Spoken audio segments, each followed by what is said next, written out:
Bwana Yesu asifiwe wapendwa katika Bwana. Leo ni siku nyingine tena Mungu katupa uzima na uhai. Natamani nikwambie jambo moja ambalo yamkini linaweza likakusaidia wewe mtu wa Mungu.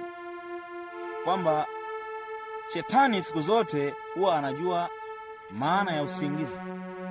Na ndio maana kuna wakati unapokuwa umepanga kuomba, kuamka usiku uombe, wale ambao unapenda kuomba, unapokuwa umepanga umuombe Mungu, shetani huwa anatia roho ya usingizi ili usiombe.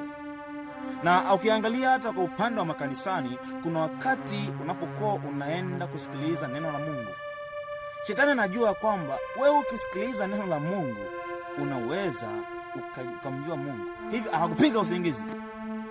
Sasa natamani nikwambie kitu kimoja. Kama wewe unahitaji kumshinda shetani, lazima uwe tayari kumpokea Mungu, kwa sababu Mungu atakusaidia wewe kushinda hila za shetani.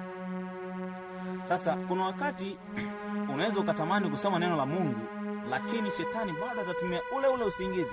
Ukienda tu kusoma neno la Mungu, unashangaa usingizi unakupitia, hauelewi chochote kuhusiana na habari zilizopo kwenye Biblia. Sasa nataka nikwambie kitu kimoja, kwamba kama unataka kumshinda shetani kweli, lazima usimame imara katika kumtumikia Mungu. Simama imara katika kumwomba Mungu, ili Mungu akusaidie wewe kuondokana na hila za shetani. Pamoja tunaweza kama tukijaribu. Amen.